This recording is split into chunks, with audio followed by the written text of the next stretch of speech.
Hey guys, Sean here. Welcome to the F1 Word and to this week's roundup. Now I will go over the results from Friday practice towards the end of the video, but first of all I've got 4 stories for you, starting with a few words from Max Verstappen on Lewis Hamilton, more specifically some comments made by a former team boss. Now earlier this week Eddie Jordan said that he believed Lewis Hamilton should go to Red Bull to partner Max Verstappen next year, and went on to add that in his opinion the Dutchman would be able to match the world champion and perhaps even beat him. That comment did certainly raise a few eyebrows, however, as tantalising as that prospect may be, it looks highly probable that the Brit will be staying where he is for 2021, and ahead of this weekend's Russian Grand Prix, Verstappen brushed off Jordan's comments and didn't appear to share his optimism. Why would he do that? He wants to win the championship, I want to win the championship. He tried to be at the right team, and at the moment he's at the right team to win the championship. But yeah, let's see what happens. So it's sort of a no from Verstappen for now, at least, at the prospect of teaming up with Hamilton next season. And all I'm going to say at this point, because I want to talk about this in another video in the future, is I wouldn't really take an awful lot of what Eddie Jordan says too seriously, although he was correct with some of his predictions, including Lewis Hamilton moving to Mercedes in the past. I guess you never know, but moving away from that speculation, Honda have confirmed that Verstappen's power unit problems last time out at Mugello were a combination of issues related to engine electronics and software. And this weekend at Sochi, the Dutchman will be taking a new power unit, as will Pierre Gasly and Daniel Kvyat, with Alex Albon set to take a change at a later date. But there'll be no penalties handed out, as all of those drivers mentioned are still within their allocation for the season. Next up, Haas boss Guenther Steiner has said that signing Sergio Perez for 2021 is not the guarantee that some, including me, seem to think it is. Following the decision by Racing Point to drop Perez in favour of Sebastian Vettel for 2021, the Mexican has been on the lookout for a new drive, with teams including Alfa Romeo, Red Bull and Haas all being named as possible destinations. However, despite rumours that Checo has already signed a preliminary contract with the team, Steiner is adamant that no driver decisions have been made yet. There is nothing out there at the moment which is a no-brainer because there are so many options. We need to make the best decision for the team mid to long term, not only the immediate. It is not that we need quick cash for next year, we are fine on that. For sure, Checo is a good driver, but is he the best for the mid to long term? I don't know. That is what we are discussing, and therefore it is not as much a no-brainer as it seems to be. Regarding his future, Perez has revealed that he is the one actually leading the discussions with the teams and not his management, and he is expecting to make a decision soon. Meanwhile, during Thursday's press conference, Checo spoke about his frustration at the team starting to hide things from him, and the Mexican has asked for more transparency from Racing Point. But on Friday morning, the Mexican took to social media to clarify the comments he made, saying that he has since held talks with the team to explain his position, and that the air was now totally clear between them. Moving on, and the idea of reverse grid qualifying races is once again back on the agenda, but the drivers are very much against the idea. Earlier this year, F1 bosses attempted to introduce a new qualifying format at some races this season, a format that would see drivers line up on the grid on a Saturday in reverse championship order, with the result of that short race setting the grid for the Grand Prix proper on Sunday. That was, as I'm sure you'll remember, voted down by the teams, but Ross Brawn has since said that the action at Monza a few weeks ago highlights just why F1 should adopt the new format. So, Formula 1 has now proposed a 30-minute 25-lap race to replace qualifying at 4 events in 2021, and that idea has been put to fans in a poll. However, drivers seem to be against the idea, with Verstappen saying it's too artificial and goes against the sport's DNA, comments echoed by teammate Alex Albon, with Grosjean, Ricciardo and Kvyat saying similar things, and Pierre Gasly believes the focus should be on bringing the field closer together in terms of performance. I'm not a big fan of this reverse grid idea. I think the main thing is trying to get the cars in a much closer performance window altogether. If we had cars all within 5 or 6 tenths, I think already you could see a lot better racing. It is difficult to say if it will be good, maybe it is worth trying, but I think the priority is really trying to make sure that all teams are within a certain window of performance. Interestingly enough though, George Russell may well have had a change of heart. Previously, the Brit had joined his fellow drivers in condemning the idea, but now he says he has mixed feelings about it all after seeing the full proposals. Russell believes the sport should try new things, but did add that he would not want to see it used at every race weekend. And finally for the news, Lance Stroll has revealed that he expects Aston Martin will be, as expected by many, adopting the famous British racing green colour as its livery for 2021, but the pink will not necessarily disappear. Speaking in Thursday's drivers' press conference, the Canadian all but confirmed the livery change and also added that the design will be, quote, pretty cool. Now, according to motorsport.com, the initial design concepts have been reviewed with British racing green being incorporated alongside the pink that is synonymous with the team sponsor BWT. However, it is believed that those designs were rejected as they did not feature enough of the pink. Interesting stuff and sounds pretty disgusting, but anyway, away from the livery, Stroll was asked about his new 2021 teammate Sebastian Vettel and has said that he has not yet discussed any plans with the German for how things will go between them next season.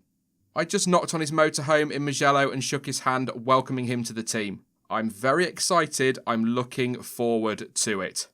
I know it wasn't a popular decision among fans for Racing Point to replace Perez with Sebastian Vettel and keep Stroll on, but I have to admit I am looking forward to seeing how that dynamic between Vettel and Stroll plays out next year. But anyway, what do we think about the idea of a green and pink Aston Martin then? You can, as always, let me know your thoughts on that down in the comments section. And if you are not a fan of that idea, what livery would you like to see Aston Martin adopt for 2021? Before I go then, let's have a look at the results from today's practice session, starting obviously with FP1.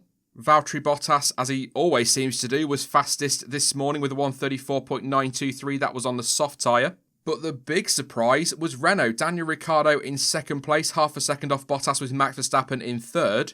And then it's Sergio Perez fourth for Racing Point, Lance Stroll fifth, the second off the pace, and Esteban Ocon in the second Renault in sixth. And as you can see there, the top six all setting their fastest time on the soft tyre. Daniel Kvyat, 1.3 seconds off the pace in seventh. His time was set on the medium tyre. He did have a spin down at turn 15, but managed to rejoin, no problems there. Alex Albon is 8th, 1.3 seconds off. That was on the soft tyre. Sebastian Vettel 9th, 1.4 off, and then Pierre Gasly in 10th.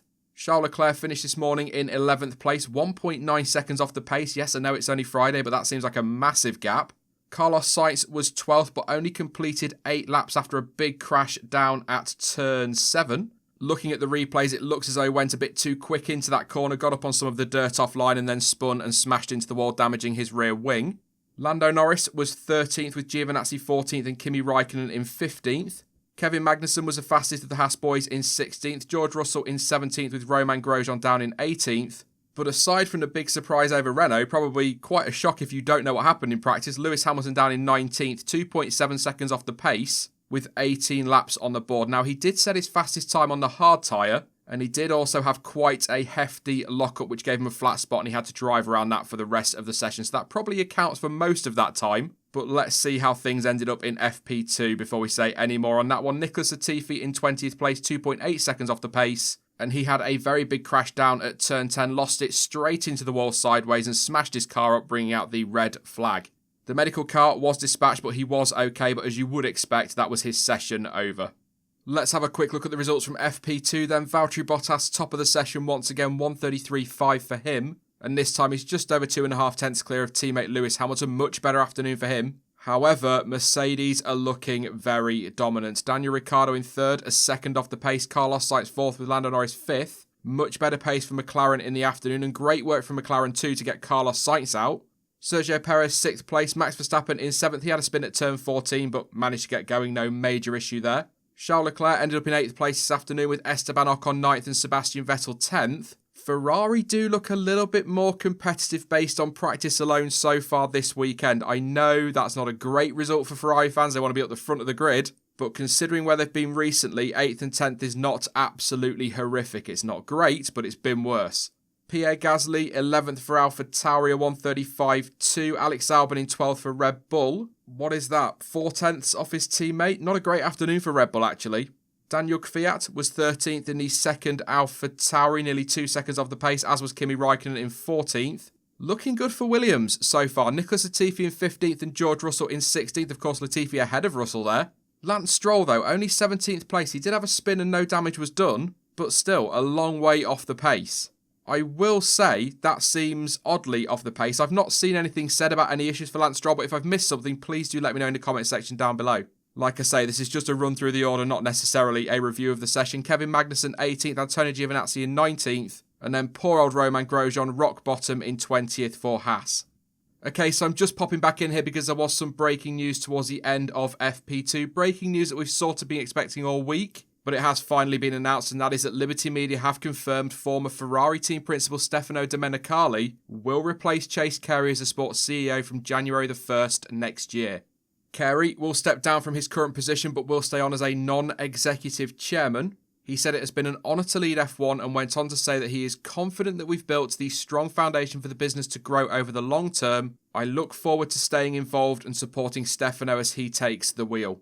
Speaking about his new appointment, Domenicali said he was thrilled to join the F1 organisation and added that he has remained connected to the sport through my work with the single-seater commission at the FIA, and I look forward to connecting with the teams, promoters, sponsors and many partners in Formula 1 as we continue to drive the business ahead.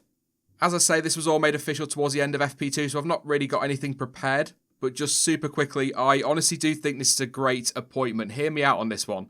I totally get that people will start to raise questions due to his previous links to Ferrari. Like I say, I get it. You've got an ex-Ferrari man at the top of the FIA, and now you've got a couple of ex-Ferrari men at the top of Liberty Media with Ross Brawn, of course. But with all due respect to Chase Carey, I would much rather have someone running F1 that understands the sport inside out. I mean, surely that has got to be a huge positive for the future. Obviously, time will tell, but given the changes Liberty want to make, I honestly do think that this was a very smart move. But anyway, we'll have plenty of time to discuss this further over the course of the weekend. That is it for this week's roundup then, but you can let me know your thoughts on any of the stories featured today down in the comment section. And also feel free to let me know if your predictions for this weekend have changed since seeing practice today. Now, I will be back over the course of the Russian Grand Prix weekend with more content, but in the meantime, don't forget that you can of course follow me over on social media, and all of the links you need for that are in the description down below. But as ever, thank you for watching. I've been Sean, this has been the F1 Word, and until next time, goodbye.